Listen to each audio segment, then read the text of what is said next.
하나님은 누구인가? 알리스터 맥그레스는 아주 쉽고 세련된 답으로서 전능하신 하나님 아버지, 하늘과 땅의 창조주를 믿습니다. 라고 대답하더라도 실제로는 하나님이 어떤 분인지, 내가 믿는 것이 무엇인지도 제대로 질문해보지 않은 채 그저 믿고 있는, 아니 믿고 있다고 믿는 우리에게 내 안에 숨겨진 무언가 믿을 수 없는 것들에 대해 믿음이 없다는 비난이 두려워서 해결되지 못한 질문이 있더라도 마음 밑바닥에 가라앉혀둔 채 믿음 있는 척 살아야만 했던 우리 그리스도인들에게 그것은 진정한 믿음도 아니며 믿음에 이르는 길도 아니라고 속 시원히 말해주고 있다. 오히려 모든 이성을 총동원하여 질문하고 하나님께 대해 더 탐구하라고 요청한다. 믿음이란 무엇인가에서는 신조가 어떻게 그리스도인의 신앙과 삶을 풍성하게 해주는지를 살펴보고 내가 믿는 것이 과연 무엇이며 그 믿음이 나의 삶에 어떤 영향을 미치고 있는지, 나는 실제로 그 삶의 현장을 걸어가고 있는지를 자문해 보았다면 맥그레스는 나는 전능하신 하나님 아버지, 하늘과 땅의 창조주를 믿습니다. 라는 이 한 문장으로부터 하나님에 대한 탐구를 시작한다. 어떤 하나님을 말하는가? 내가 믿는 하나님은 과연 어떤 분이신가? 하나님에 대해 더 이상 궁금하지 않다면 그것은 믿음이 아니라 관심이 없는 것이다. 물론 인간의 이성은 하나님을 온전히 가늠할 수 없다. 어떤 사람은 밤에 자신을 부르는 소리를 듣고 하나님을 만났으며 어떤 사람은 성경을 읽다가 본문 안에 혹은 이면에 있는 어떤 존재를 느끼기도 하고 어떤 이에게는 자연의 경이 속에서 혹은 예배와 기도 속에서 만나는 실존이기도 하며 또 누군가는 끝까지 부인하다가 자신의 학문인 철학 또는 과학의 한계 속에서 그분의 살아계심을 인정할 수밖에 없기도 하다. 하나님은 이 모든 것이면서 또한 그 이상이시다. 예수님은 하나님이 어떤 분인지 우리에게 말해주시면서 동시에 보여주신다. 예수님은 보이지 아니하는 하나님의 형상이시다. 하나님에 대한 추상적 개념들은 나사렛 예수의 이야기에서 구현된다. 많은 이들은 하나님이 계시는데 이 세상에는 왜 악이 존재하며 그 전능하신 하나님은 악인들을 왜 용납하시는가? 라는 질문을 던진다. 말씀이 육신이 되어 오신 그리스도의 성육신은 우리가 이해하기 힘든 하나님을 이해할 수 있는 방식으로 보여준다. 권력의 유혹을 거절하고 잃어버리고 추방당한 사람들을 사랑하고 병든 자를 고치시며 종교적 편협함을 미워하고 가난하고 소외된 이들과 함께 하시고 그들의 고통을 나누시며 마지막에는 자기 백성을 위해 목숨을 내놓으셨다. 예수님은 우리의 타락하고 암울한 역사 속으로 들어와 거하시며 그것을 바꾸시는 하나님을 보여준다. 그리고 그 역사 속으로 우리를 초대하신다. 그 큰 그림 속에서 나를 이 땅에 부르신 이유와 목적을 발견하는 것은 우리의 몫이다. 우리는 모두 길을 잃었거나 길을 찾는데 애를 먹고 있다. 그런데 우리의 길을 밝혀주어 집으로 돌아갈 수 있게 해주는 존재가 있다. 그렇다면 과연 그 하나님은 인격적이실까? 예수님은 자신이 만나는 모든 사람을 고유한 가치와 정체성을 가진 존재로 대하셨다. 사마리아 여인이나 세리 삭개오, 막달라 마리아의 이야기들 속에서 우리는 그들의 관점으로 대화하신 예수님을 만난다.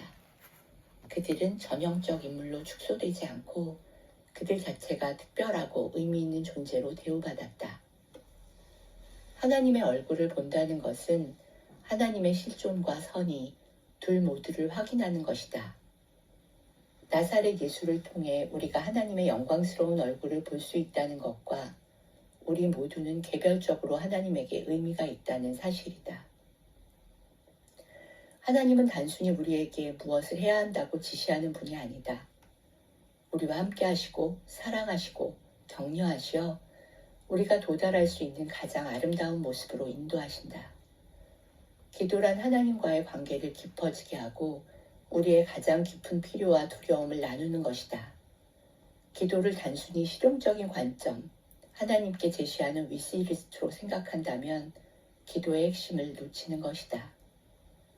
기도의 우선적 역할은 하나님과 가까이 있게 해주는 것이며 그것이야말로 이미 나와 함께 하시는 하나님을 인식하는 가장 좋은 방법이다. 하나님은 우리 각자를 아시고 그리고 이름을 부르신다. 그렇다면 전능하신 하나님은 어떤 의미일까? 그리스도인들조차 그 전능을 왕가의 권력 정도로 이해한다. 그러나 하나님을 권력의 관점에서 정의하면 궁극적으로 권력을 신격화하게 되고 그 권력은 악마적이 된다. 아부하고 즐겁게 해주어야 하는 자기 중심적인 올림푸스산의 신들처럼 변덕스러운 신과 의지하고 신뢰할 수 있는 하나님 사이에는 큰 차이가 있다. 그렇다면 우리는 어디에서 하나님이 인도하시는 손길을 경험할 수 있을까? 첫째는 역사 속에서, 그리고 둘째는 우리 개인의 삶 속에서다. 아우구스티누스는 신의 섭리에 대한 단순한 이해들에 대해 불편한 질문을 던진다. 연약하고 타락한 인간들이 연루되어 있는데 어떻게 역사를 단순히 하나님의 섭리의 결과라고 간주할 수 있는가? 교회의 권력이 생기자 타락도 일어나기 시작했고 영적인 활력을 얼마간 잃기도 했다.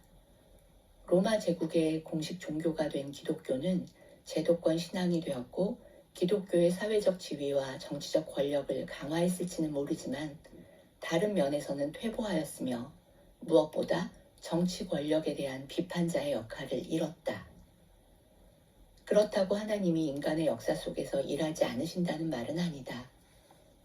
우리는 때로 이를 그르치고 하나님을 방해하지만 다행히도 하나님은 성공만큼이나 실패 속에서도 자신의 목적을 이루신다. 우리는 하나님의 이야기로 부름받았다. 이 말은 우리가 단지 이야기를 밖에서 보는 사람이 아니라 우리가 그 이야기의 일부가 되며 우리 삶에는 이유와 목적이 있다는 뜻이다. 그러나 이 세상에는 왜 여전히 고통이 존재하는가? C.S. 루이스는 고통의 문제라는 책에서 기쁨은 하나님의 속삭임이고 양심은 하나님의 음성이며 그러나 고통은 하나님의 외침이다 라고 말하고 있다. 고통은 귀먹은 이 세상을 일깨우는 하나님의 메가폰이라고.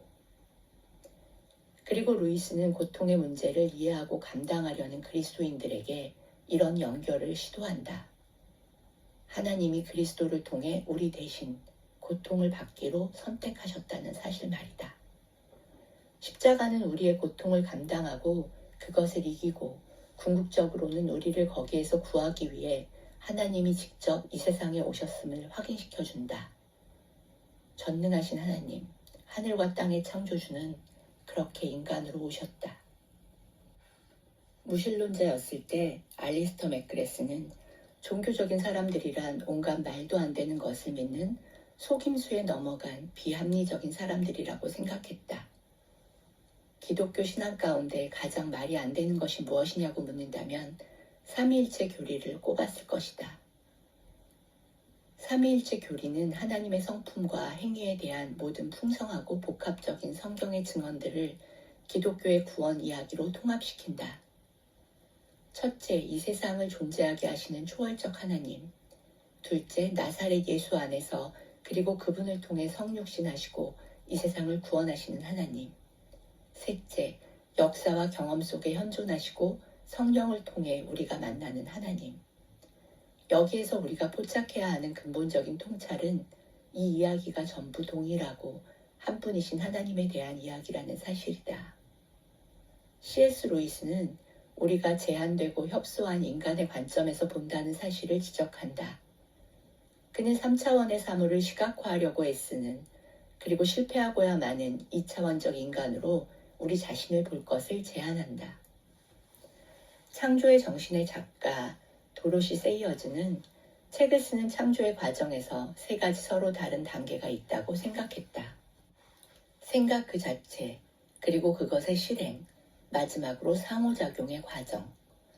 그는 책이란 우선 시공간 밖에서 그러나 작가의 생각 속에서 완전하게 지어진 이상적 구조물로 존재한다고 생각한다. 그 다음에는 펜과 잉크와 종이에 의해 시간과 공간 안에 실현된다. 그러나 창조는 누군가가 그 책을 읽고 그것을 만든 사람의 정신과 상호작용을 하면서 작가의 관점에 따라 변화될 때 비로소 완성된다고 말이다. 세이어즈는 하나님의 자기 전달과 삼위일체 교리를 그렇게 연결시켰다. 하나님은 계시의 근원이지만 그 계시는 특정한 역사적 형태로 일어나며 또한 이해되고 해석되어야 한다. 우리는 계시하시는 하나님, 우리에게 할 말이 있으신 하나님이라는 개념에서 출발해 계시는 우리가 보고 붙잡을 수 있는 무엇을 통해 접근 가능한 방식으로 일어난다. 전통 기독교에서 그것은 육신이 되신 말씀인 예수 그리스도시다. 하나님은 우리가 이해할 수 있는 형식으로 이 세상에 들어오기로 택하셨다. 마지막으로 이 계시는 우리를 붙들고 우리의 상상력을 사로잡고 우리가 생각하고 사는 방식을 바꿀 힘이 있다. 이처럼 루이즈와 세이어스 모두 자기 나름의 방식으로 삼위일체의 내적 논리를 이해하게 도와준다. 그렇다면 이것은 우리가 그리스도인으로 살고 생각하는 방식에 어떤 영향을 미치는가? 삼위일체 교리는 하나님과 지나치게 친숙해진 것을 뒤흔드는 경종이다. 왜 그런가? 하나님을 재발견하게 되기 때문이다. 좋은 신학은 우리가 선입견과 오해로 하나님을 얼마나 제한하는지를 깨닫게 하고 하나님의 시야를 왜곡하는 것이 아니라 확장하는 것이다. 삼위일체가 비합리적이라고 불평하는 사람들은 사실 이성이 감당할 수 있는 것으로 실제를 제한하려는 사람들이다. 하나님에 대한 우리의 시야를 유지하는 가장 좋은 방식은 예배를 통해서다. 삼위일체 교리는 우리가 성령으로 그리스도를 통해 하나님을 예배할 때 그 예배는 애초부터 하나님이 촉발하신 것일 뿐만 아니라 하나님의 모든 것과 하나님이 우리를 위해 하신 모든 일을 포착하게도 하시는 것임을 이해하게 도와준다. 그리고 그 크신 하나님을 받아들이면서 이 영광스럽고 살아있는 실제에 대한 가장 좋은 반응은 그저 경배하는 것임을 우리는 깨닫는다.